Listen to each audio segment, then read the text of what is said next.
Hello दोस्तों, स्वागत है आपका हमारे चैनल द लर्निंग लैब पर, जहां हम आपके लिए लेकर आए हैं उत्तर प्रदेश लेखपाल 2026 के मेंस पेपर के लिए प्रैक्टिस सीरीज। इस प्रैक्टिस सीरीज के प्रत्येक सेट पेपर में आपके 80 क्वेश्चंस को मेंशन किया गया है। इन 80 क्वेश्चंस में आपके complete GS, complete Uttar Pradesh special और आपके कंप्यूटर टॉपिक को मेंशन किया गया है। यहाँ से आपके 80 क्वेश्चंस आने हैं जो कि आपके लिए बेहद महत्वपूर्ण है। यहाँ पर कौन से टॉपिक से कितने क्वेश्चंस आने हैं ऑलरेडी यहाँ पर मेंशन किया हुआ है। आप स्लाइड रोककर इनको टॉपिक को देख सकते हैं, जिससे कि आप इजीली 100 क्वेश्चन है आपके 100 मार्क्स से कितनी नेगेटिव मार्किंग होनी है ये सब इस स्लाइड के अंतर्गत मेंशन है। आप इस को रोककर देख सकते हैं। इसके साथ साथ ही आपके किस प्रकार से आपको स्ट्रेटजी बनानी है, कितने क्वेश्चन कहाँ से आ रहे हैं ये सब देखना है, कहाँ से कितने क्वेश्चन आपको लेके आने हैं, कितनी नेगेटिव मार्किंग है, ये दोनों स्लाइड के अंतर्गत हमने आपको एक स्मार्ट रणनीति बनाकर तैयार की है। आपसे सिर्फ इतना ही रिक्वेस्ट है कि प्लीज़ बेल आइकन को प्रेस करना बिल्कुल मत भूलिएगा, जिससे कि नोटिफिकेशन आपके तीसरे प्रैक्टिस पेपर का भी आपको आ सके। इससे पहले ऑलरेडी एक प्रैक्टिस पेपर पड़ा हुआ है चैनल पर, आप उसे भी जाकर देख सकते हैं। तो चलिए चलते हैं अपने आज के पहले क्वेश्चन पर। निम्नलिखित में से किस गवर्नर जनरल को स्थानीय स्वशासन का पिता कहा जाता है? Lord William Bentinck, Lord Cornwallis, Lord Ripon, Lord Moira या फिर इनमें से कोई नहीं। देखिए इम्पोर्टेंट क्वेश्चन है, ध्यान से समझिएगा। डायरेक्टली पूछा गया कि किस गवर्नर जनरल को आपका स्थानीय स्वशासन का पिता कहा जाता है? तो सही आंसर है ऑप्शन नंबर 3, लॉर्ड रिपन को भारतीय जो ग्रामीण व्यवस्था है, स्थानीय स्वशासन है, उसका पिता आपका कहा जाता है। अब हम बात करते हैं लॉर्ड रिपन के बारे में कि लॉर्ड रिपन का कार्यकाल कब से कब तक रहा था इंडिया में। तो ध्यान रखिएगा, इनका कार्यकाल आपका 1880 से लेकर 84 ईस्वी के मध्य में रहा है। अब हम देख लेते हैं जो आपके अदर ऑप्शन दे रखे हैं। जैसे लॉर्ड विलियम बेंटिंग को किस लिए जाना जाता है? तो इन्होंने आपके सती प्रथा को क्या किया था? समाप्त कर दिया था कानून लगाकर, तो इसलिए इनको भी याद करना कंपलसरी है। वहीं लॉर्ड कॉर्नवालिस की बात करते हैं तो इन्होंने स्थायी बंदोबस्त, जिसे हम परमानेंट सेटलमेंट कहते हैं, जो ज़मीनी आपकी एक प्रणाली होती है परमानेंट नेंट सेटलमेंट था, उसको लेकर आए थे। ये कब लेकर आए थे? तो ध्यान रखिएगा 1793 ईस्वी में। वहीं अगर लॉर्ड मेवी की बात करते हैं तो भारत में प्रथम जनगणना इन्हीं के समय आपकी प्रारंभ की गई थी। ये चीज़ें आपको लर्न करनी है, इम्पोर्टेंट है। कब की गई थी? तो प्रथम जनगणना जो आपकी स्टार्ट हुई थी वो 1872 ईस्वी में स्टार्ट हुई थी। सही आंसर है ऑप्शन नंबर यहाँ पर होगा 3। स्थानीय प्रबंधन समिति का सचिव कौन होता है? प्रधान, लेखपाल, ग्राम पंचायत अधिकारी, ब्लॉक प्रमुख या फिर इनमें से कोई नहीं। मोस्ट इम्पोर्टेंट क्वेश्चन है, ध्यान रखिएगा। इस तरह के क्वेश्चन आते हैं आपके कि जो आपके स्थानीय भू प्रबंधन समिति होती है उसका सचिव कौन होता है? तो सही आंसर है ऑप्शन नंबर आपका 2, लेखपाल इसका सचिव होता है। जबकि हेड कौन होगा? तो ध्यान रखिएगा, इसका जो हेड होता है वो आपका प्रधान हेड होता है। सही आंसर क्या होगा? Option number 2। भारतीय संविधान के किस अनुच्छेद में पंचायत के गठन का प्रावधान दिया गया है? अनुच्छेद 40, अनुच्छेद 44, अनुच्छेद 21, अनुच्छेद 17 या फिर इनमें से कोई नहीं। देखिए इम्पोर्टेंट क्वेश्चन है आपका कि आपके जो पंचायत का गठन है वो किस अनुच्छेद में आपका वर्णन किया गया है? सही आंसर है ऑप्शन नंबर 1, अनुच्छेद नंबर 40 का जो संबंध है वो पंचायत के गठन से संबंधित है। उसमें कहा गया है कि पंचायतों का गठन करने की जिम्मेदारी किसकी होगी? राज्य की होगी। वहीं अगर हम अदर ऑप्शन देख लेते हैं तो ये आपका जो अनुच्छेद नंबर 44 है वो आपका यूसीसी से संबंधित है, यूनियन सिविल कोड से संबंधित है।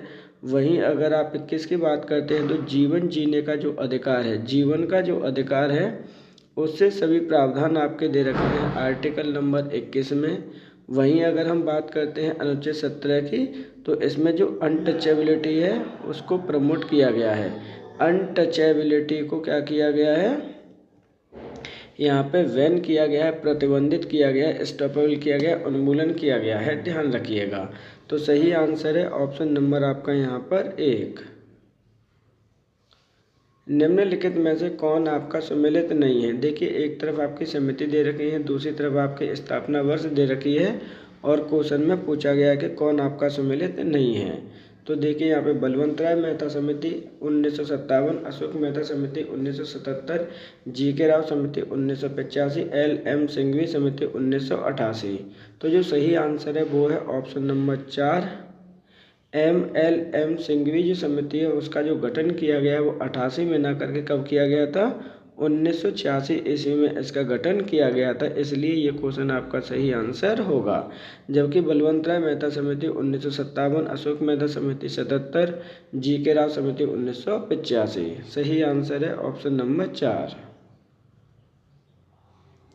निम्नलिखित में से किस समिति के द्वारा 2 स्तरीय मॉडल का प्रतिपादन प्रस्तुत किया था? बलवंत राय मेहता समिति, अशोक मेहता समिति, जीके राव मेहता समिति, सिंघवी समिति या फिर इनमें से कोई नहीं। यहाँ पे देखिए पंचायत से संबंधित क्वेश्चन आपके आएंगे ही आएंगे, जो 5 नंबर के ऑलरेडी ग्रामीण विकास से संबंधित हैं। किस समिति के द्वारा 2 मॉडल का, यहाँ पे 2 स्तरीय मॉडल का प्रतिपादन किया गया था? सही आंसर है ऑप्शन नंबर आपका यहाँ पे 2, अशोक मेहता समिति। अब ध्यान से समझिएगा इस क्वेश्चन को। अशोक मेहता समिति के द्वारा यानी अशोक मेहता समिति का जो गठन हुआ था 1977 ईस्वी में इसका गठन हुआ था। इसने 1978 ईस्वी को अपनी रिपोर्ट प्रस्तुत की थी। उसमें इसने बोला था कि हम 2 लेवल का यानी 2 स्तरीय लेवल के प्रशासन को अनुमति देंगे, जिसमें आपका एक लेवल होगा डिस्ट्रिक्ट लेवल अर्थात जिला लेवल और दूसरा होगा आपका ब्लॉक लेवल। ये चीज़ें इनको ध्यान रखिएगा। 2 स्टेप में इन्होंने बोला था। जबकि अदर की हम बात करते हैं, मान के चलिए बलवंत राय मेहता समिति की बात करते हैं तो इसका गठन हुआ था आपका 1957 ईस्वी में और इसने आपका 3 लेवल पर प्रशासन की बात कही थी। जीके राव मेहता समिति की बात करते हैं तो इसका गठन हुआ था 1985 में। इसने 4 लेवल के जो एडमिनिस्ट्रेशन है उसकी बात कही थी। ये चीज़ आपको याद रखनी है। तो सही आंसर क्या है? ऑप्शन नंबर आपका 2। निम्नलिखित में से राज्यपाल की नियुक्ति कौन करता है? राष्ट्रपति, उपराष्ट्रपति, प्रधानमंत्री, महान्यायवादी या फिर इनमें से कोई नहीं। ध्यान रखिएगा, राज्यपाल की नियुक्ति के बारे में पूछा जा रहा है। सही आंसर है ऑप्शन नंबर 1, राष्ट्रपति महोदय जी के द्वारा इसकी नियुक्ति की जाती है। अब किस आर्टिकल के अंतर्गत की जाती है? तो ध्यान रखना है, आर्टिकल नंबर आपको याद रखना है 155, जिसमें प्रावधान दे रखे हैं राज्यपाल की नियुक्ति की जाएगी। अब ये जो राज्यपाल होता है वो कौन होता है? तो वो होता है राज्य का संवैधानिक प्रमुख होता है। ये चीज़ भी आपको लर्न करनी है। देखिए एक एक पॉइंट आपके इम्पोर्टेंट है, राज्यपाल से क्वेश्चन आपके आते हैं। बनने के लिए मिनिमम एज कितनी होनी चाहिए? तो बनने के लिए मिनिमम जो एज होती है वो 35 ईयर्स होती है। क्या एक से अधिक राज्यों का राज्यपाल बन सकता है? तो बिल्कुल बन सकता है। तो इस प्रकार जो सही आंसर है वो है ऑप्शन नंबर 1। निम्नलिखित में से राज्य का संवैधानिक प्रमुख कौन होता है? मुख्यमंत्री, राज्यपाल, विधानसभा अध्यक्ष, विधानसभा परिषद सभापति या फिर इनमें से कोई नहीं। तो देखिए यहाँ पे डायरेक्टली क्वेश्चन पूछा गया राज्य का संवैधानिक प्रमुख कौन होता है? सही आंसर है ऑप्शन नंबर 2, आपका राज्यपाल संवैधानिक प्रमुख होता है। जबकि वास्तविक प्रमुख कौन होता है? तो वास्तविक प्रमुख आपका मुख्यमंत्री होता है। तो सही आंसर क्या है? सही आंसर है ऑप्शन नंबर 2। भारतीय संविधान के किस अनुच्छेद में राज्य चुनाव आयोग की स्थापना का प्रावधान दिया गया है? अनुच्छेद 243, अनुच्छेद 324, अनुच्छेद 315, अनुच्छेद 280 या फिर इनमें से कोई नहीं। तो यहाँ पे क्या पूछा गया है? राज्य चुनाव आयोग के बारे में पूछा गया है कि किस अनुच्छेद में वर्णन किया गया है या प्रावधान किया गया है इसकी स्थापना का। तो सही आंसर है ऑप्शन नंबर 5, इनमें से कोई नहीं। अब इनमें से कोई नहीं है, क्यों आंसर सही होगा? देखिए ध्यान से समझिएगा, क्योंकि जो आपका अनुच्छेद 243 है वो कैसे संबंधित है? स्थानीय स्वशासन से आपका संबंधित है। ये चीज़ आपको लर्न करनी है। एक एक पॉइंट आपके लिए बेहद कीमती है। यहाँ पर 324 है वो कैसे संबंधित है? तो ये आपका संबंधित है ECI से, इलेक्शन कमीशन ऑफ इंडिया से संबंधित है। ये चीज़ें भी लर्न करेंगे। Commission of India.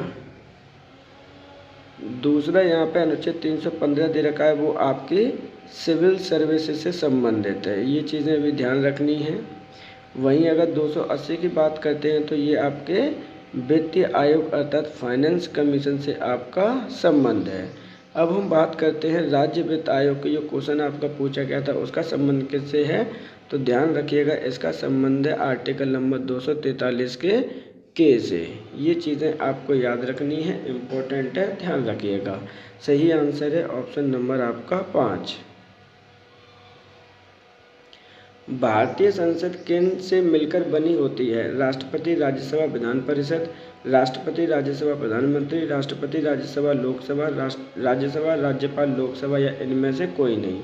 अब इम्पोर्टेंट क्वेश्चन है, क्या कह रहा है कि जो भारतीय संसद है वो किन से आपके मिलकर बनी होती है? सही आंसर है ऑप्शन नंबर आपका 3। भारतीय संसद आपकी जो आपका राष्ट्रपति है, राज्यसभा है और लोकसभा तीनों से मिलकर बनी होती है। अब इसका प्रावधान समझ लीजिए, क्योंकि यहाँ से क्वेश्चन आपके बनते हैं। जो आपकी संसद है, सबसे पहले आपके कहाँ पर स्थित है संसद?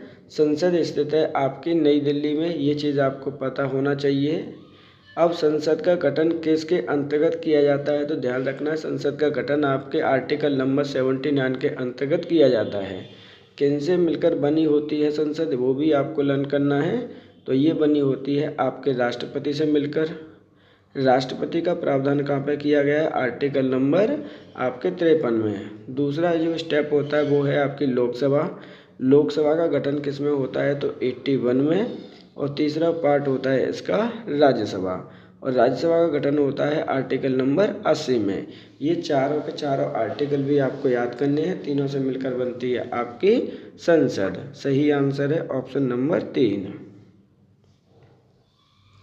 उपराष्ट्रपति के चुनाव में कौन भागीदारी करता है? लोकसभा, राज्यसभा के निर्वाचित सदस्य, लोकसभा, राज्यसभा के सभी सदस्य, लोकसभा, राज्यसभा, विधानसभा के निर्वाचित सदस्य, लोकसभा, राज्यसभा, विधानसभा के सभी सदस्य या फिर इनमें से कोई नहीं। क्वेश्चन पूछा गया है वाइस प्रेसिडेंट से संबंधित कि जो उपराष्ट्रपति होता है उनके चुनाव में कौन भागीदारी करता है? तो सही आंसर है ऑप्शन नंबर आपका यहाँ पर हो जाएगा 2, लोकसभा, राज्यसभा के सभी सदस्य। जबकि लोकसभा, राज्यसभा और विधानसभा के निर्वाचित जो सदस्य होते हैं, इलेक्टेड सदस्य होते हैं, वो पार्टिसिपेट करते हैं आपके राष्ट्रपति के चुनाव में। तो यहाँ पे इसे भी लर्न कर लीजिएगा, ध्यान रखना है। सही आंसर है ऑप्शन नंबर आपका यहाँ पर 2। भारतीय रिजर्व बैंक की स्थापना दिवस कब मनाया जाता है? 1 मार्च, 1 अप्रैल, 15 अप्रैल, 15 मार्च या फिर इनमें से कोई नहीं। तो देखिए, भारतीय रिजर्व बैंक की स्थापना प्रत्येक वर्ष कब मनाया जाता है? सही आंसर है ऑप्शन नंबर आपका 2, प्रत्येक 1 अप्रैल को मनाया जाता है। अब हम बात करते हैं भारतीय रिजर्व बैंक के बारे में कि इसकी जो स्थापना वो किस अधिनियम के तहत हुई है। तो RBI एक्ट 1934 के अधिनियम के तहत इसकी स्थापना हुई है। स्थापना कब हुई है? तो इसकी स्थापना हुई है आपकी 1 अप्रैल 1935 को। जब बात करते हैं इसका नेशनलाइजेशन कब हुआ है, तो 1949 में आपका नेशनलाइजेशन हुआ है। इसका हेडक्वार्टर कहाँ पर है? तो हेडक्वार्टर है आपका मुंबई में। वर्तमान में गवर्नर कौन है? ध्यान रखना है, उनका भी लर्न करना है आपको नाम। तो संजय मल्होत्रा आपके वर्तमान में गवर्नर हैं। ये चीज़ें लर्न करनी है, इम्पोर्टेंट फैक्टर हैं, ध्यान रखिएगा। सही आंसर है ऑप्शन नंबर आपका 2। भारत के किस राज्य में सर्वाधिक सोयाबीन का उत्पादन किया जाता है? उत्तर प्रदेश, मध्य प्रदेश, राजस्थान, गुजरात या फिर इनमें से कोई नहीं। इकोनॉमिक से क्वेश्चन है, ध्यान रखिएगा। किस राज्य में आपका किसका पूछा है? सोयाबीन का उत्पादन पूछा गया है। सही आंसर है ऑप्शन नंबर 2, आपका मध्य प्रदेश में सबसे ज़्यादा उत्पादन किया जाता है। मध्य प्रदेश की राजधानी क्या है? तो मध्य प्रदेश की राजधानी है आपकी भोपाल है, जहाँ के आपके जो CM है वो कौन है? मोहन यादव। ये चीज़ें आपको लर्न करनी है, कभी भी कुछ भी आपसे पूछा जा सकता है। वहीं अगर हम उत्तर प्रदेश की बात करते हैं कि उत्तर प्रदेश में सबसे ज़्यादा क्या होता है, तो ध्यान रखिएगा उत्तर प्रदेश का जो नंबर 1 है वो क्या है? टोटल जो भी प्रोडक्शन होता है उसमें नंबर 1 है। कुल खाद्यान्न प्रोडक्शन में नंबर 1 है। आपका जो आलू होता है उसमें नंबर 1 है। दूसरा आपका गेहूँ होता है उसमें नंबर 1 है। वहीं अगर आपके मिल्क की बात करते हैं उसके नंबर 1 है। गन्ना की बात करते हैं उसमें नंबर 1 है। ये चीज़ें आपको लर्न करनी है। वहीं अगर हम राजस्थान की बात करते हैं तो राजस्थान आपके सरसों के उत्पादन में नंबर 1 है। गुजरात की बात करते हैं तो गुजरात आपके मूंगफली के प्रोडक्शन में सबसे ज़्यादा नंबर 1 है। सही आंसर है ऑप्शन नंबर 2। भारत की अर्थव्यवस्था किस प्रकार की है? विकसित अर्थव्यवस्था, समाजवादी अर्थव्यवस्था, मिश्रित अर्थव्यवस्था, पूंजीवादी अर्थव्यवस्था या फिर इनमें से कोई नहीं? तो ध्यान रखना है, भारत की जो अर्थव्यवस्था वो किस प्रकार की है? मिश्रित अर्थव्यवस्था है आपकी भारत की।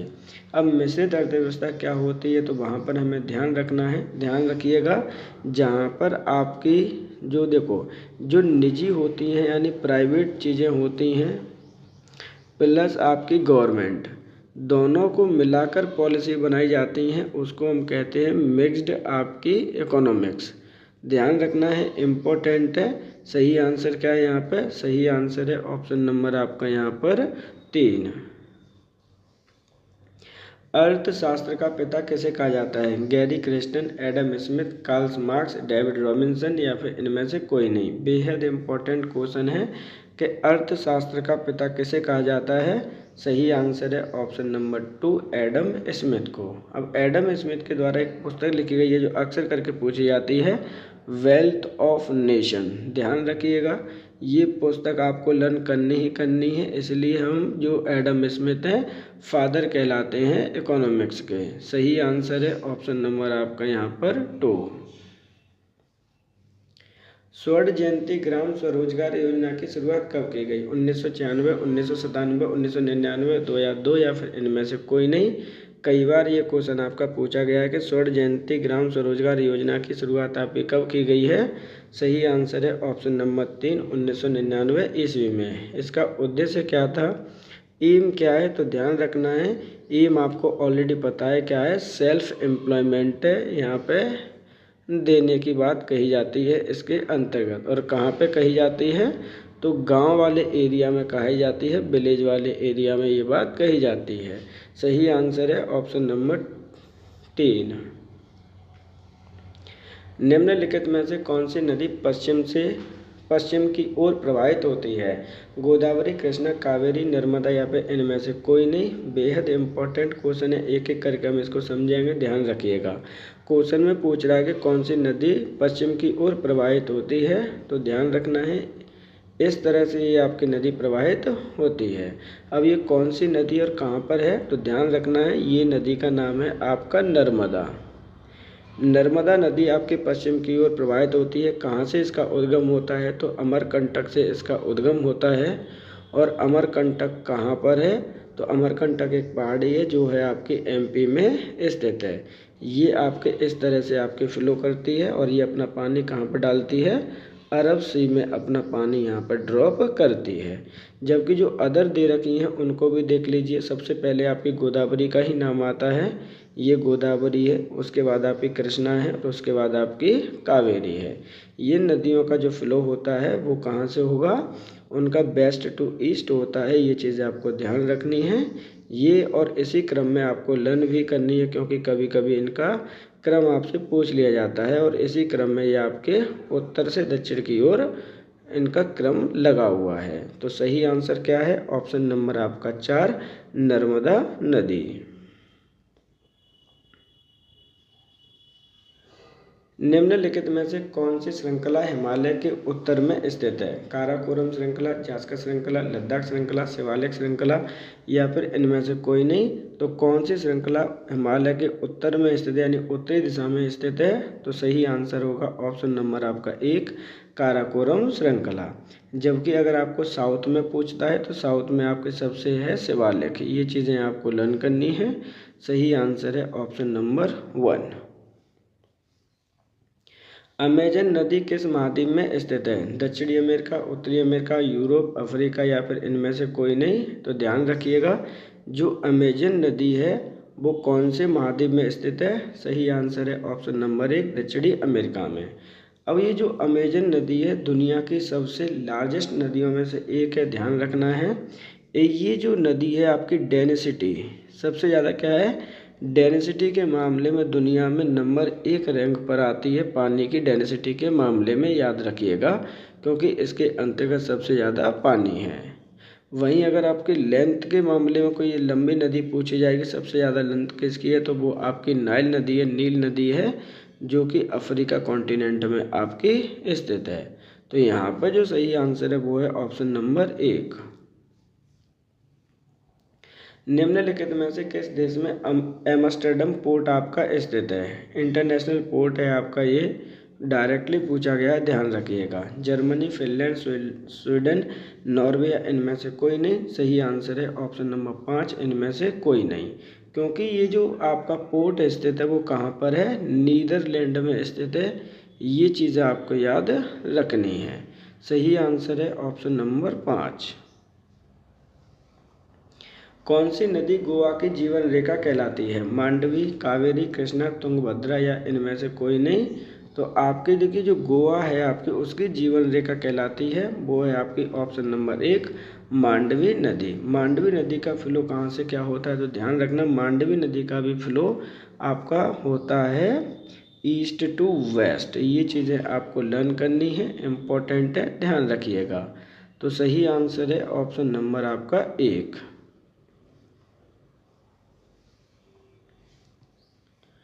निम्नलिखित में से सबसे प्राचीन वेद कौन सा है? ऋग्वेद, सामवेद, यजुर्वेद, अथर्ववेद या फिर इनमें से कोई नहीं? तो देखिए यहाँ पे क्वेश्चन अच्छा है आपका, सबसे प्राचीन वेद आपसे पूछा गया है। सही आंसर है ऑप्शन नंबर 1, ऋग्वेद सबसे प्राचीन ग्रंथ है आपका। ध्यान रखिएगा जो ऋग्वेद आपका वेद लिखा गया है कितने मंडल्स में लिखा गया है? तो ये आपके 10 मंडल्स में लिखा गया है। ये चीज़ें आपको लर्न करनी है। वहीं अगर हम सामवेद की बात करते हैं तो ये आपके संगीत से संबंधित है, ध्यान रखना है। यजुर्वेद की बात करते हैं तो ये आपका लिखा हुआ है गद्य और पद्य में। ये चीज़ें आपको लर्न करनी है, इम्पोर्टेंट है। अथर्ववेद की बात करते हैं तो ये आपका आता है कि जादू टोना किसके अंतर्गत आपका होता है? सही आंसर क्या है? Option number 1। निम्नलिखित में से सर्वप्रथम घटना कौन सी घटित हुई है? जलियांवाला हत्याकांड, साइमन कमीशन का आगमन, असहयोग आंदोलन, शहीद भगत सिंह को फांसी या फिर इनमें से कोई नहीं? अब ये क्वेश्चन आपका इम्पोर्टेंट हो जाता है, ध्यान रखिएगा। इम्पोर्टेंट क्या है कि सबसे पहले कौन सी घटना आपकी घटित हुई है? तो पहले हम घटनाओं को देख लेते हैं कौन सी घटना कब घटित हुई है। तो जलियांवाला हत्याकांड की जो घटना घटित हुई थी वो घटित हुई है आपके 13 अप्रैल 1919 ईस्वी में। साइमन कमीशन का जो भारत आगमन हुआ था वो 1928 ईस्वी में हुआ था।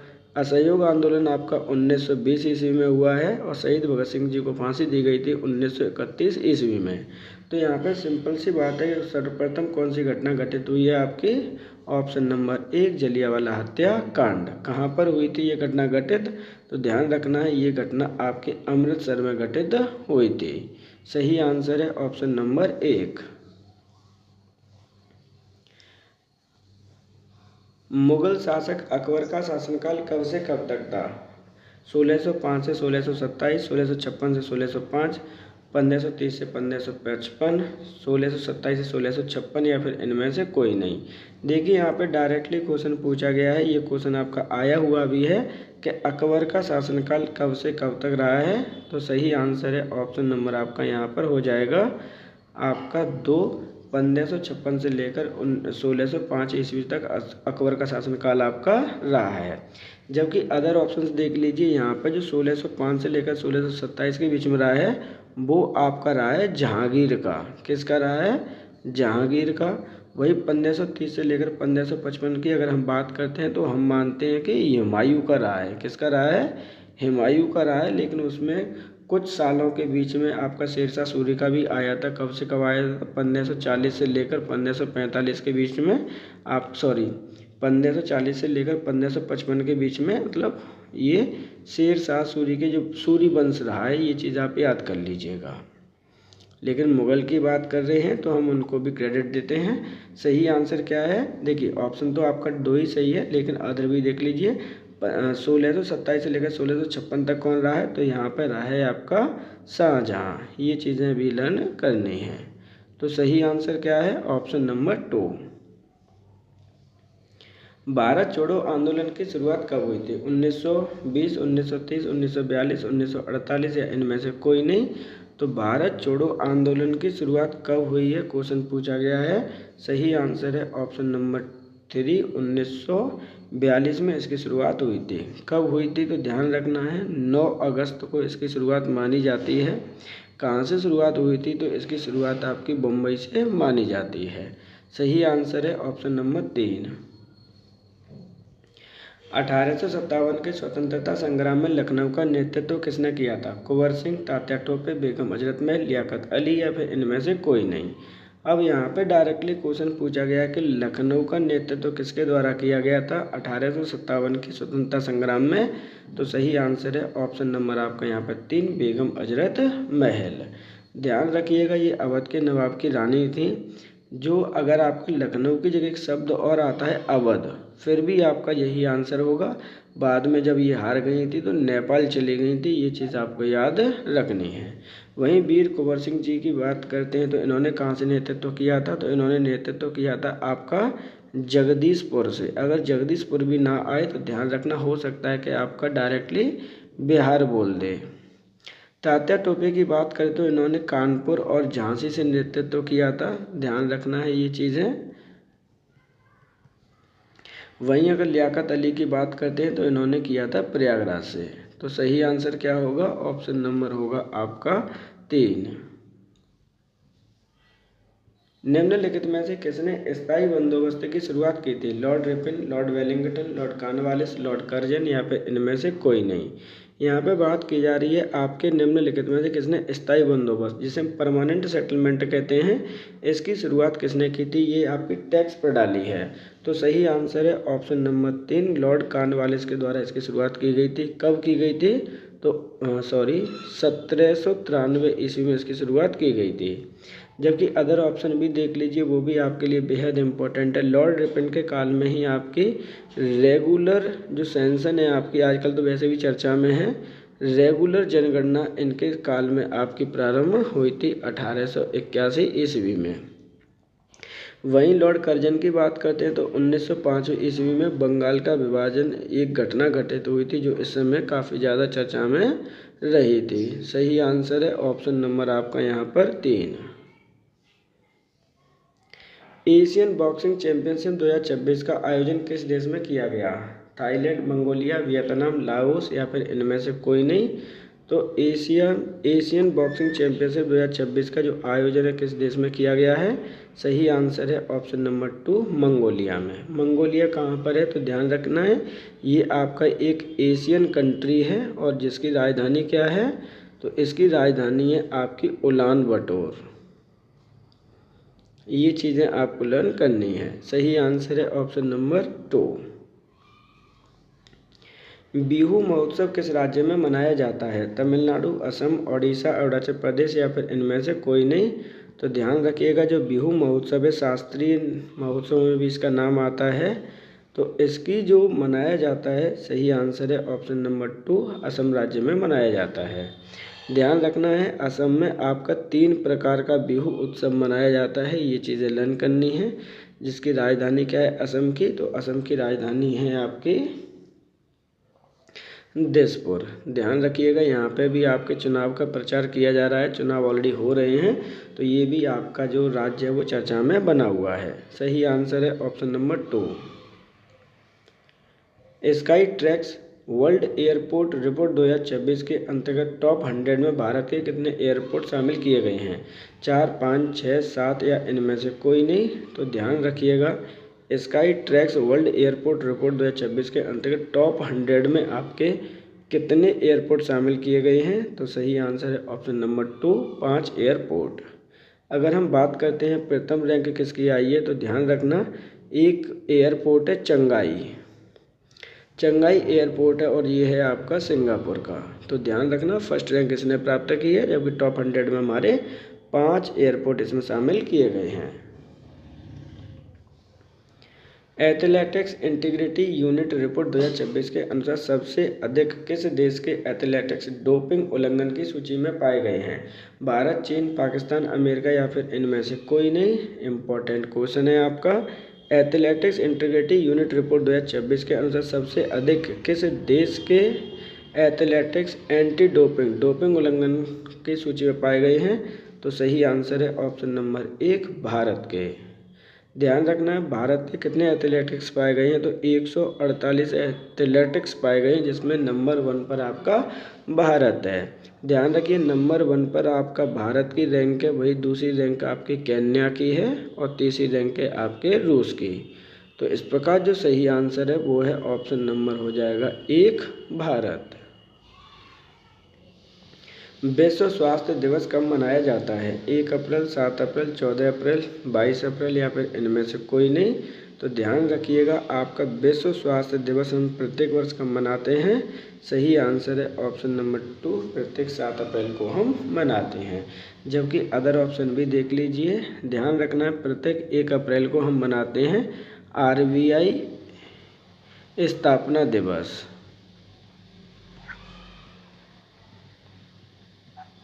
वहीं अगर हम 22 अप्रैल की बात करते हैं तो वर्ल्ड अर्थ डे मनाते हैं, विश्व पृथ्वी दिवस। ये चीज़ें आपको लर्न करनी है, इम्पोर्टेंट है। सही आंसर है ऑप्शन नंबर आपका यहाँ पर 2। निम्नलिखित में से कौन सम्मिलित नहीं है? दाब की जो एक तरफ यूनिट दे रखी है, दूसरी तरफ आपके मात्रक दे रखे हैं। दाब, पास्कल, वल, न्यूटन, कार्य, जूल, आवृत्ति, सेकंड या इनमें से कोई नहीं। क्वेश्चन में पूछा गया कौन सम्मिलित नहीं है, तो सही आंसर है ऑप्शन नंबर 4 आवृत्ति। क्योंकि आवृत्ति की जो यूनिट होती है, मात्रक होता है, वो क्या होगा आपका, ध्यान रखना, हर्ट्ज होती है। तो यहाँ पर क्या सही होना चाहिए? यहाँ सही होना चाहिए ऑप्शन नंबर 4। विटामिन ए की कमी से कौन सा रोग होता है? स्कर्वी, रतौंधी, सूखा रोग, प्रजनन क्षमता में कमी या इनमें से कोई नहीं। तो ध्यान रखना है, विटामिन ए की बात की जा रही है कि कौन सा रोग होता है इसकी कमी के कारण। सही आंसर है ऑप्शन नंबर 2, रतौंधी। रतौंधी को क्या कहते हैं? रतौंधी को हम नाइट ब्लाइंडनेस भी कहते हैं। ये चीज़ आपको याद रखनी है। हर तरीके के क्वेश्चन को आपके लिए तैयार रखना है।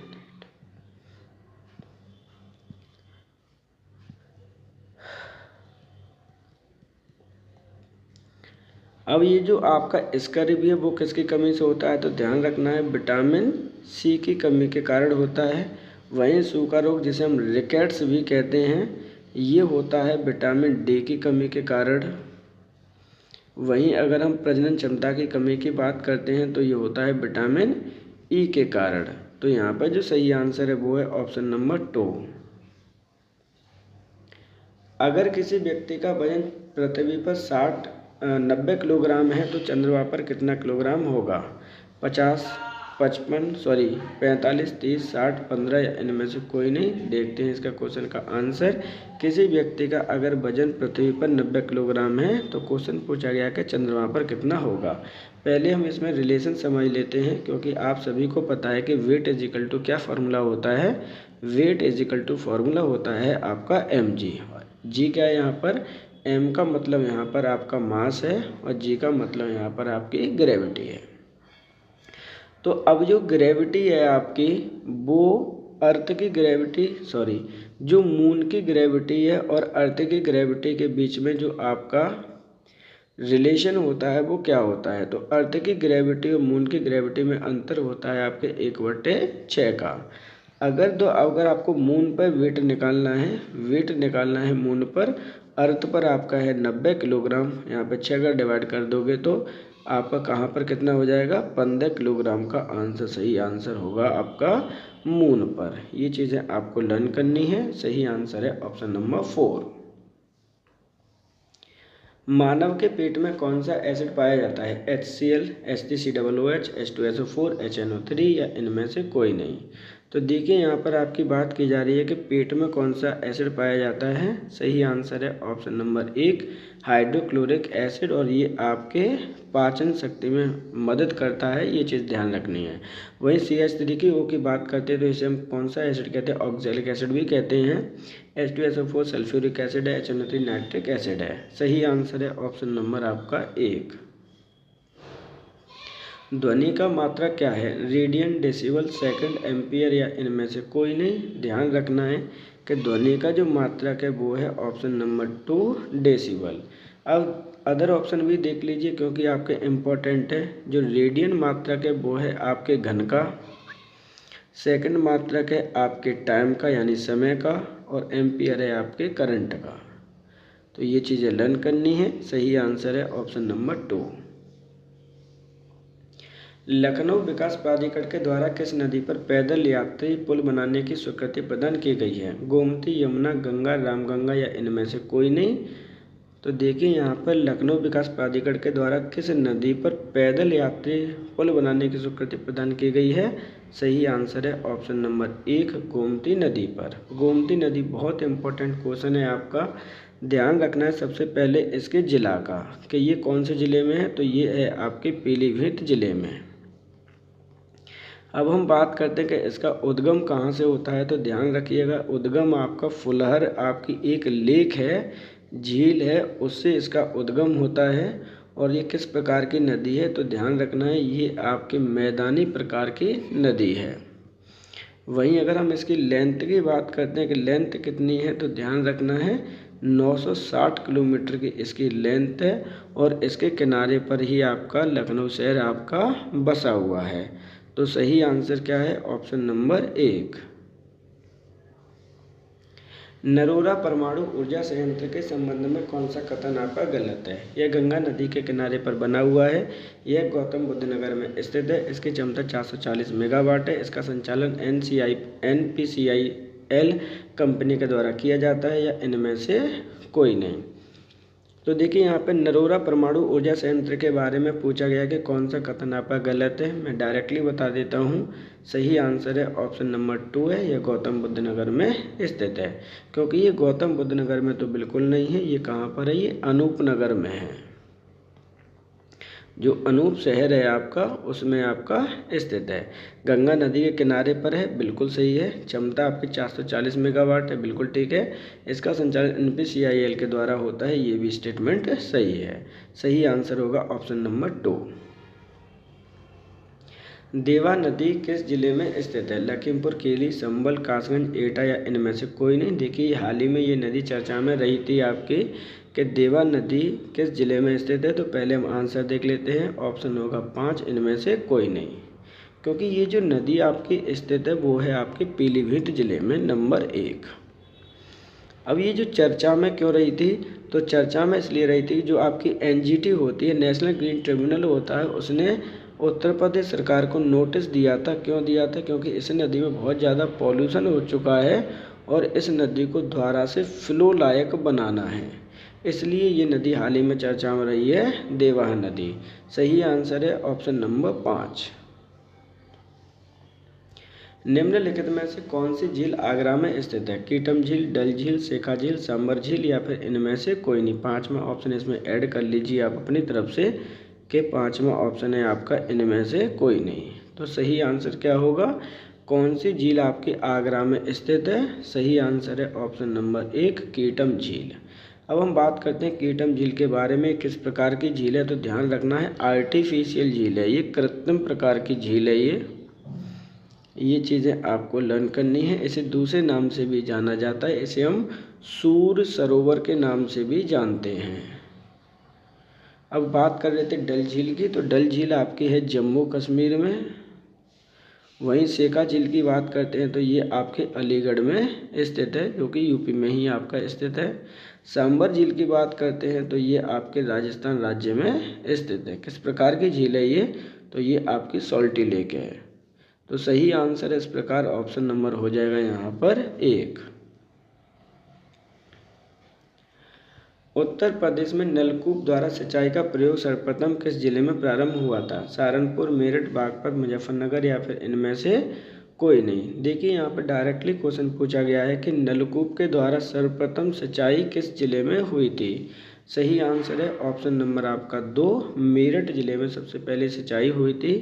ध्यान रखना है मेरठ को किस लिए जानते हैं, तो इसे हम क्रांति नगरी के रूप में भी जानते हैं। तो सही आंसर क्या है? ऑप्शन नंबर आपका 2।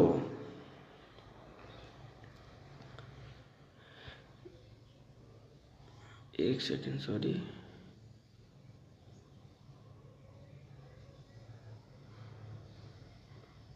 हाँ ये हो गया, ठीक है। गंडक नहर परियोजना उत्तर प्रदेश और किस राज्य की संयुक्त आपकी परियोजना है? आंध्र प्रदेश, बिहार, झारखंड, राजस्थान, या इनमें से कोई नहीं। तो गंडक नहर परियोजना उत्तर प्रदेश और कौन से राज्य की संयुक्त परियोजना है? सही आंसर है ऑप्शन नंबर 2, बिहार राज्य की परियोजना है। ये उत्तर प्रदेश और बिहार के बॉर्डर पर आपकी आती है गंडक नदी, ये चीज़ आपको याद रखना है, दोनों के बॉर्डर पर है। निकल के आती है आपके नेपाल से। सही आंसर है ऑप्शन नंबर 2। सिंचाई हेतु पहले कार्यालय 1823 ईस्वी में कहाँ खोला गया? आगरा, कानपुर, सहारनपुर, रामपुर या इनमें से कोई नहीं। तो आपके जो सिंचाई हेतु पहला कार्यालय खोला गया था उत्तर प्रदेश में, वो खोला गया था आपका ऑप्शन नंबर 3 सहारनपुर में। उत्तर प्रदेश में भूगर्भ जल विभाग की स्थापना कब की गई? 1970, 1975, 1988, 1985 तो या इनमें से कोई नहीं। तो भूगर्भ जल विभाग की स्थापना पूछी गई है उत्तर प्रदेश में। सही आंसर है ऑप्शन नंबर 2 1975। हथनीकुंड बैराज किस नदी पर आपका स्थित है? गंगा, यमुना, सरयू, रामगंगा या इनमें से कोई नहीं। तो ध्यान रखिएगा, हथनीकुंड बैराज आपका किस नदी पर स्थित है? सही आंसर है ऑप्शन नंबर 2 यमुना नदी पर आपका ये स्थित है। और सभी को पता है कि यमुना नदी आपकी सेकंड लार्जेस्ट नदी है आपके उत्तर प्रदेश की। हरदुआगंज ताप विद्युत परियोजना किस जिले में स्थित है? आगरा, मथुरा, कानपुर, अलीगढ़ या इनमें से कोई नहीं। तो ध्यान रखना है, उत्तर प्रदेश की एक परियोजना है हरदुआगंज ताप विद्युत परियोजना, जो कौन से जिले में स्थित है? सही आंसर है ऑप्शन नंबर 4 आपके अलीगढ़ जिले में ये स्थित है। अलीगढ़ को हम किस नाम से जानते हैं? तो ध्यान रखना है, अलीगढ़ को हम लॉक सिटी के नाम से जानते हैं। रोजा ताप विद्युत परियोजना की स्थापना किस जिले में की गई? अलीगढ़, मथुरा, शाहजहाँपुर, कानपुर या इनमें से कोई नहीं। तो रोजा ताप विद्युत परियोजना की जो स्थापना है कौन से जिले में की गई है? सही आंसर है ऑप्शन नंबर 3 शाहजहाँपुर जिले में। निम्नलिखित में से कौन सा संयंत्र औरैया में आपका स्थित है? इम्पोर्टेंट क्वेश्चन है, ध्यान रखिएगा, पहले भी आया हुआ है ये। ऊंचाहार, टाडा, रिहंद, दिबियापुर या फिर इनमें से कोई नहीं। सही आंसर है ऑप्शन नंबर 4 दिबियापुर। उत्तर प्रदेश में कुल राज्य विधानसभा की सीटें की संख्या कितनी है? 80, 31, 403 या फिर 100 या इनमें से कोई नहीं। तो ध्यान रखिएगा, राज्य में कुल विधानसभा की सीटें पूछी जा रही हैं। सही आंसर है ऑप्शन नंबर आपका 3 403 वैकेंसी हैं या फिर सीट हैं विधानसभा की। अब देखते हैं अलग अलग चीज़ें। तो आपकी जो 80 सीटें हैं उत्तर प्रदेश में, वो आपके लोकसभा की सीटें हैं, इतना याद रखना है। वहीं अगर हम बात करते हैं राज्यसभा की, तो राज्यसभा में है आपकी 31 हैं। और विधान परिषद की अगर हम बात करते हैं तो वो हैं आपकी 100। तो इस प्रकार से आपको सारी चीज़ें लर्न करनी है। ये हो जाते हैं आपके MLA अर्थात विधानसभा। सही आंसर है ऑप्शन नंबर 3। ऊर्जा के किस रूप में प्रदूषण की समस्या नहीं होती? कोयला, पेट्रोल, सूर्य, परमाणु या इनमें से कोई नहीं। तो देखिए, प्रदूषण की बात की जा रही है यहाँ पे, तो कौन से रूप में आपकी समस्या नहीं होती है? तो सही आंसर है ऑप्शन नंबर 3 सूर्य की ऊर्जा। तो आपकी जो सूर्य की ऊर्जा होती है, सोलर एनर्जी जो होती है, बिल्कुल क्या होती है? नीट एंड क्लीन होती है आपकी। ये चीज़ आपको याद रखनी है। सही आंसर है ऑप्शन नंबर 3। माता टीला बांध किस राज्य में स्थित है? उत्तर प्रदेश, बिहार, राजस्थान, मध्य प्रदेश या इनमें से कोई नहीं। तो माता टीला बांध आपका स्थित है ऑप्शन नंबर 1 उत्तर प्रदेश में। उत्तर प्रदेश खनिज राज्य खनिज विकास निगम की स्थापना हुई है 1972, 1974, 1976, 1978 या इनमें से कोई नहीं। तो राज्य विकास खनिज निगम की जो स्थापना हुई है, सही आंसर है ऑप्शन नंबर 2 1974 में। निम्नलिखित में से किस वर्ष घोषित किया गया था कि खनिज विकास को एक उद्योग का दर्जा दिया जाता है? 1988, 1998, 2001, 2003 या इनमें से कोई नहीं। तो आप कौन से वर्ष खनिज को क्या घोषित किया गया? उद्योग का दर्जा दिया गया। सही आंसर है ऑप्शन नंबर 2 1998 में। रानीपुर वन्यजीव विहार किस जिले में स्थित है? चित्रकूट, मिर्जापुर, इलाहाबाद, चंदौली या इनमें से कोई नहीं। तो रानीपुर वन्यजीव विहार आपका स्थित है चित्रकूट जिले में। सही आंसर है ऑप्शन नंबर 1। शहीद अशफाक उल्लाह खां प्राणी उद्यान किस जिले में स्थित है? कानपुर, लखनऊ, ग्रेटर नोएडा, गाजियाबाद या इनमें से कोई नहीं। तो शहीद अशफाक उल्लाह खां प्राणी उद्यान आपका स्थित है गोरखपुर जिले में। सही आंसर है ऑप्शन नंबर आपका 2। अब ध्यान रखिए जो गोरखपुर जिला है आपका, कई क्वेश्चन यहाँ से आते हैं, इसलिए यहाँ पर थोड़ा सा डिटेल समझ लेते हैं। यहाँ पर आपकी स्थित है एक गीता प्रेस, अक्सर करके क्वेश्चन पूछ लिया जाता है। दूसरा यहाँ पे जो फेमस है वो है आपका खिचड़ी मेला। ये 2 पॉइंट आपको लर्न करने हैं, यहाँ से कई बार क्वेश्चन आपके आए हैं। सही आंसर है ऑप्शन नंबर 2। ऑपरेशन ग्रीन योजना कब प्रारंभ की गई थी? जुलाई 2000, जुलाई 2001, अगस्त 2002, सितंबर 2003 या इनमें से कोई नहीं। ध्यान रखिएगा जो ऑपरेशन ग्रीन योजना है वो प्रारंभ की गई है जुलाई 2001 में। इम्पोर्टेंट क्वेश्चन है, ध्यान रखिएगा। इसका उद्देश्य क्या था? तो उद्देश्य था आपके उत्तर प्रदेश में फॉरेस्ट्री को बढ़ाना। तो सही आंसर है ऑप्शन नंबर 2। निम्नलिखित में से कौन सा जिला उत्तर प्रदेश में स्थित नहीं है? रायबरेली, लखनऊ, देहरादून, बगावत या फिर इनमें से कोई नहीं। तो देखिए जो ऑप्शन नंबर 4 है ना, उसे थोड़ा सा चेंज कर लीजिएगा आप लोग। यहाँ पर ये बगावत नहीं है, बागपत है। क्या है ऑप्शन? ये बागपत ऑप्शन है आपका।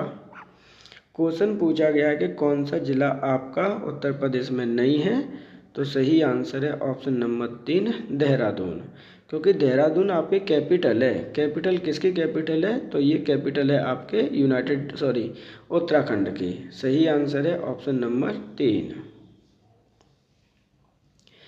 निम्नलिखित में से कौन से जिले की सीमा 4 अन्य राज्यों के साथ में लगती है? सहारनपुर, मथुरा, सोनभद्र, बलिया या इनमें से कोई नहीं। बेहद इंपॉर्टेंट क्वेश्चन है, ध्यान रखिएगा। इनकी लोकेशन भी हम देखेंगे कि कौन से जिले की सीमा अन्य 4 राज्यों से लगती है। तो सही आंसर है ऑप्शन नंबर आपका यहाँ पर हो जाएगा 3 सोनभद्र। अब सोनभद्र की जो सीमा है 4 अन्य राज्यों से लगती है। कौन कौन से राज्यों से लगती हैं एक एक करके हम बात कर लेते हैं यहाँ पे सोनभद्र की। तो सोनभद्र की जो सीमा लगती है नंबर 1 पे लगती है आपके किससे? वो लगेगी जाकर, एक सेकंड, सोनभद्र। तो सोनभद्र की सीमा लगती है आपके नंबर 1 बिहार से। दूसरा लगती है आपके झारखंड ज़िले से, जो कि बिहार से ही निकल के बना है। तीसरा लगती है आपके छत्तीसगढ़ ज़िले से, और चौथा है आपका यहाँ पर MP। तो इन 4 राज्यों के साथ में सीमा साझा करता है सोनभद्र। वहीं सहारनपुर की अगर हम बात करते हैं तो सहारनपुर की सीमा लगती है आपकी हरियाणा राज्य से। 3 राज्यों से इसकी भी लगती है, हिमाचल से लगती है, और इसकी सीमा लगती है आपके उत्तराखंड से। अगर हम मथुरा की बात करते हैं तो मथुरा की सीमा लगती है आपके राजस्थान से और लगती है हरियाणा से। तो इसकी भी 2 जिलों से लगती है। वहीं अगर हम बलिया की बात करते हैं तो बलिया मात्र आपका बिहार से सटा हुआ है। सही आंसर है ऑप्शन नंबर 3।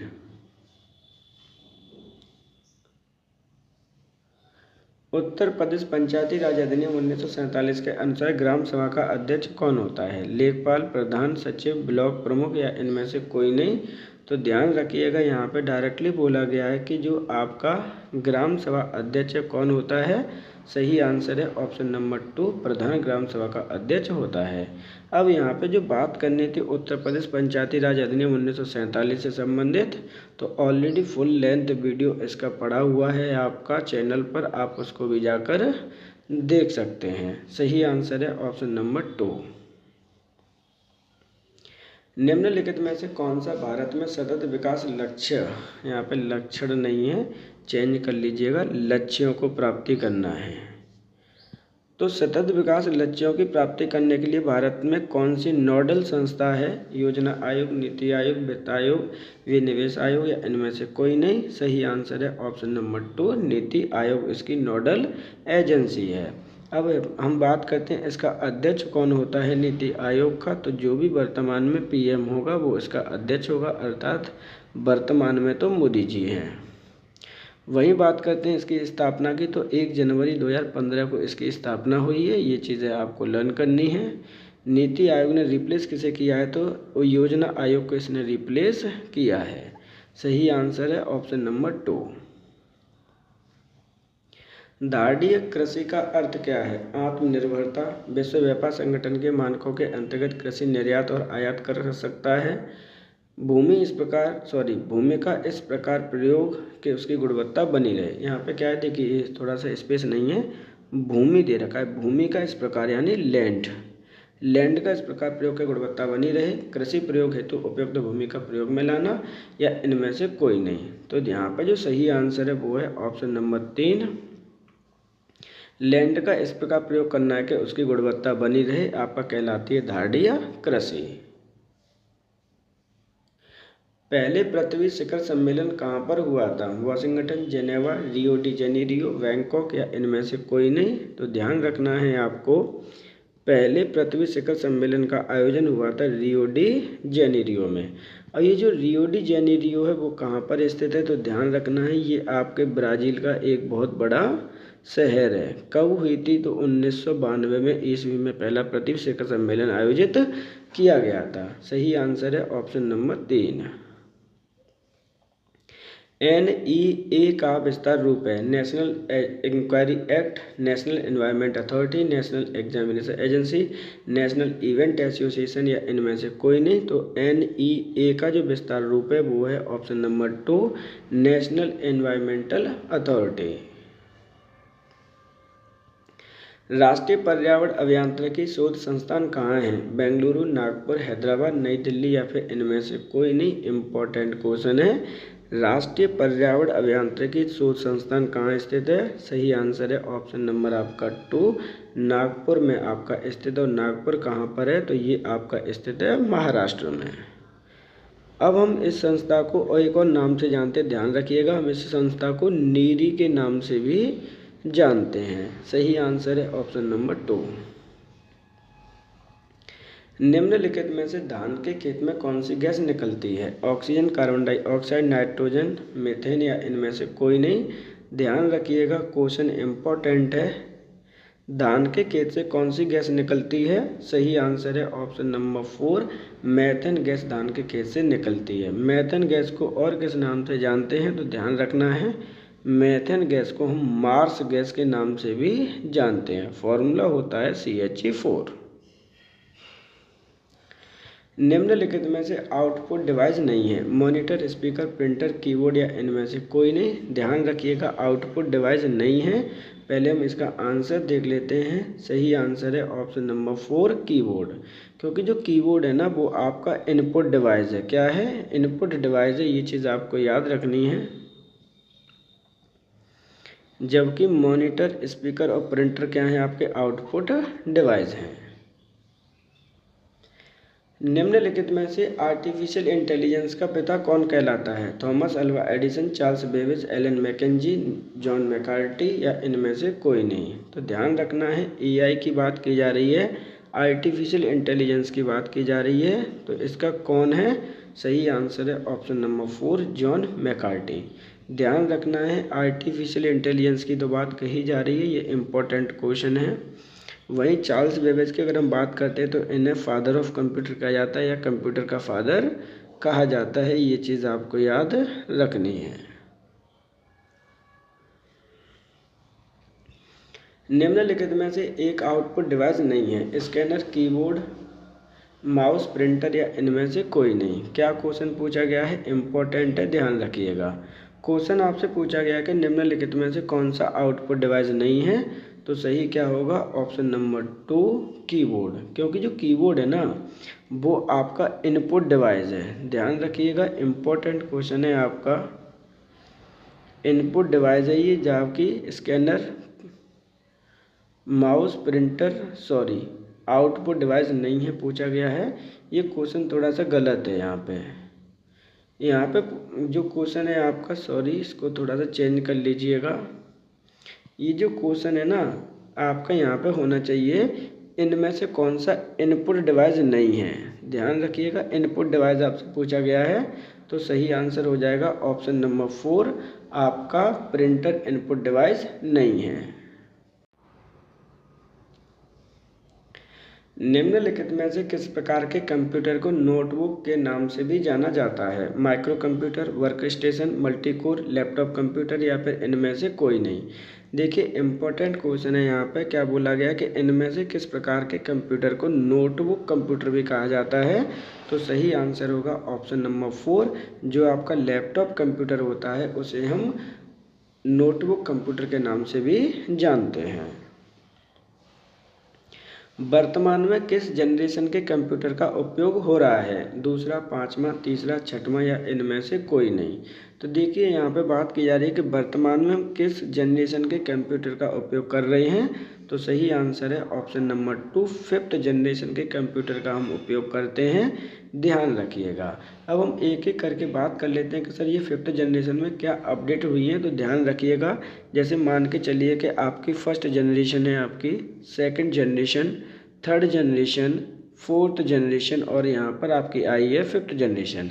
तो हमने जो फर्स्ट जनरेशन में यूज़ किया था, वहाँ पर जो टेक्नोलॉजी यूज़ हो रही थी वो वैक्यूम ट्यूब यूज़ हो रहा था।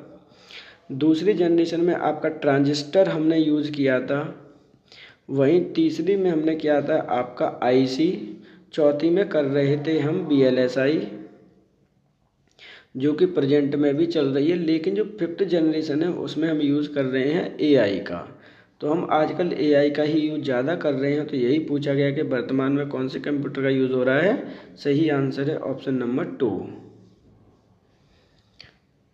5वीं पीढ़ी के कंप्यूटर का उपयोग किया जा रहा है। Vacuum tube, transistor, integrated artificial intelligence या इनमें से कोई नहीं। जैसा कि मैंने आपको अभी अभी बताया है कि 5वीं पीढ़ी के कंप्यूटर में उपयोग किया जा रहा है, वो है ऑप्शन नंबर 4, आर्टिफिशियल इंटेलिजेंस। अगर मैं आर्टिफिशियल इंटेलिजेंस की बात करता हूँ कि किसने इसकी खोज की है और क्या है, तो ध्यान रखिए, फादर ऑफ किसे कौन कहलाते हैं? जॉन मैकार्टी को हम कहते हैं इसका फादर। एक एक पॉइंट आपके लिए इम्पोर्टेंट है, ध्यान रखिएगा। तो सही आंसर क्या होगा? सही आंसर है ऑप्शन नंबर आपका यहाँ पर 4। लैपटॉप और पामटॉप का निर्माण किस पीढ़ी में हुआ था? प्रथम पीढ़ी, द्वितीय पीढ़ी, तृतीय पीढ़ी, चतुर्थ पीढ़ी या इनमें से कोई नहीं। तो यहाँ पर देखिए लैपटॉप और पामटॉप का जो निर्माण हुआ है, सही आंसर है ऑप्शन नंबर 4, 4th पीढ़ी में। भारतीय सुपर कंप्यूटर का जनक किसे कहा जाता है? रघुनाथ मशीलकर, जयंत नलेकर, नंदनी नीलकणी, विजय भटकर या इनमें से कोई नहीं। तो भारतीय सुपर कंप्यूटर का जो जनक है, पिता है, कौन कहलाता है? सही आंसर है ऑप्शन नंबर 4, विजय भटकर को हम भारतीय सुपर कंप्यूटर का पिता कहते हैं।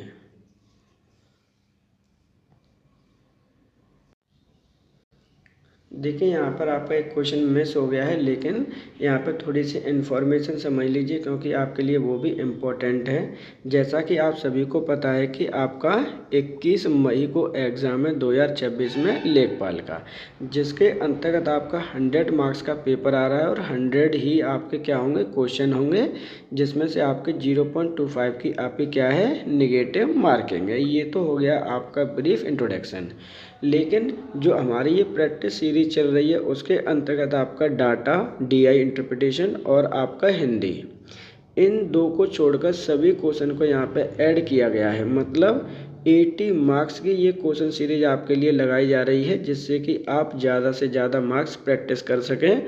और इस प्रैक्टिस के अंतर्गत आपके जितने भी क्वेश्चंस हैं उनके PYQ को भी ऐड किया गया है।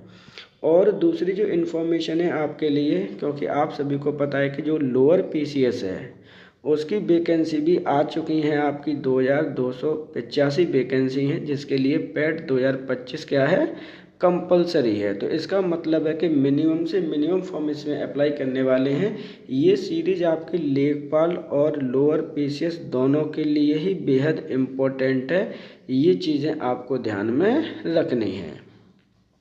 इसके अंतर्गत हमने कंप्यूटर के भी PYQ को ऐड किया गया है। देखिए कंप्यूटर और आपका उत्तर प्रदेश स्पेशल, दो ऐसे आपके टॉपिक हैं जिनसे आपके 35 मार्क्स आप गेन कर सकते हैं। तो आपके लिए प्रैक्टिस बहुत इम्पोर्टेंट है। इसलिए रिक्वेस्ट है कि अगर आप चैनल पर नए हैं तो चैनल को प्लीज़ सब्सक्राइब कर लीजिएगा, चैनल को लाइक कर लीजिएगा, प्रेस कर लीजिएगा बेल आइकन को, जिससे कि नोटिफिकेशन भी आपको प्राप्त हो सके। अगर आपको हमें कोई भी सजेशन देना है तो कमेंट बॉक्स में आप अपना हमें सजेशन दे सकते हैं, ध्यान रखना है। तो चलिए चलते हैं अपने नेक्स्ट क्वेश्चन पर। पर्सनल कंप्यूटर की स्पीड किस में मापी जाती है? मेगावाट, मेगाहर्ट्ज, नैनोसेकंड, मिलीसेकंड या फिर इनमें से कोई नहीं। यहाँ पे क्वेश्चन आपसे पूछा गया है जो पर्सनल पीसी होता है, इसे पर्सनल कंप्यूटर कहते हैं, उसकी स्पीड किस में मापी जाती है? सही आंसर है ऑप्शन नंबर 2, मेगाहर्ट्ज में। एक डिजिटल घड़ी में किस प्रकार का कंप्यूटर हो सकता है? Main frame, notebook computer, super computer, embedded computer या इनमें से कोई नहीं। यहाँ पे पूछा गया है कि एक आपकी डिजिटल घड़ी है और उसमें किस प्रकार का कंप्यूटर हो सकता है? सही आंसर होगा option number 4, embedded computer. Bharat में विकसित प्रथम सुपर कंप्यूटर कौन सा है? आर्यभट्ट, विशाल, बुद्ध, परम या इनमें से कोई नहीं। तो भारत द्वारा विकसित प्रथम कंप्यूटर का जो नाम है वो है ऑप्शन नंबर आपका हो जाएगा 4, परम। ध्यान रखिए आधा नाम इसका लिखा हुआ है, एक्चुअल में पूरा नाम क्या है? तो इसका पूरा नाम है आपका परम 8000। तो सही आंसर क्या है? Option number 4। भारत में सुपर कंप्यूटर परम का निर्माण किया था? चेन्नई, नई दिल्ली, बेंगलुरु, पुणे या इनमें से कोई नहीं। ध्यान रखना है भारत में सर्वप्रथम सुपर कंप्यूटर का निर्माण जो कि परम है उसका निर्माण किया था ऑप्शन नंबर 4, पुणे में एक संस्था है सीडेक। तो सही आंसर है ऑप्शन नंबर 4। क्वांटम कंप्यूटर किस पर आधारित होते हैं? क्वांटम बिट, क्यूबिट, विट, क्वांटम मैकेनिक्स या इनमें से कोई नहीं। तो क्वांटम कंप्यूटर जो आधारित होते हैं वो है ऑप्शन नंबर 4, क्वांटम मैकेनिक्स। पद PCXT का आशय क्या होता है? कुल मिला के ये पूछा गया है कि जो आपका ये है उसकी फुल फॉर्म क्या होगी? Personal computer external technology, personal computer standard technology, personal computer expanded technology, personal computer embedded technology या इनमें से कोई नहीं। तो सही आंसर है option number 1, personal computer external technology. तो इस प्रकार आपके यहाँ पे हमारे 80 क्वेश्चंस कंप्लीट होते हैं। आप सभी से रिक्वेस्ट है कि अगर आपको चैनल सब्सक्राइब नहीं किया तो प्लीज़ चैनल को सब्सक्राइब जरूर कर लीजिएगा, जिससे कि आपको नोटिफिकेशन ईजिली में प्राप्त हो सकें। आपका कोई भी चार्ज इस चीज़ का नहीं लगता है। आप सभी को पता है कि आपका जो एग्ज़ाम होना है वो 21 मई को ऑलरेडी डेट फाइनल की जा चुकी है 2026 की, जहाँ पर आपका एग्ज़ाम होना है लेखपाल का, और उसके लिए आपका सिलेक्शन के लिए प्रैक्टिस होना बेहद ज़रूरी है। इस सीरीज के अंतर्गत आपके 80 क्वेश्चन आपके मेंशन किए गए हैं, जिसमें आपका complete GS plus UP special plus आपके कंप्यूटर, इन तीनों टॉपिक को इसके अंतर्गत कवर किया गया है, जिससे कि ज़्यादा से ज़्यादा आप मार्क्स गेन कर सकें। इसके साथ साथ आपको पता है कि लोअर PCS की भी आपकी वैकेंसी आ चुकी है, जिसका फॉर्म अप्लाई नेक्स्ट मंथ से होने हैं। उनके लिए भी यही आपका सिलेबस है और वहाँ पे भी आपकी मोस्टली क्या किया जाएगा, प्रैक्टिस करनी ही करनी है। 2 सब्जेक्ट ऐसे हैं जहाँ पर आपके लिए बेहद कंपलसरी है प्रैक्टिस करना, कंप्यूटर और दूसरा है आपका UP स्पेशल, क्योंकि दोनों से ही आपके 35 मार्क्स आने हैं। तो ये सीरीज आपके लिए बेहद ज़रूरी है। अगर किसी को कोई भी हमें सजेशन देना है तो आप हमें कमेंट बॉक्स में अपना सजेशन दे सकते हैं, जिससे कि हम आपके लिए जो कंटेंट है वो बेटर से बेस्ट कर सकें। आज के लिए इतना ही। आप सभी का धन्यवाद।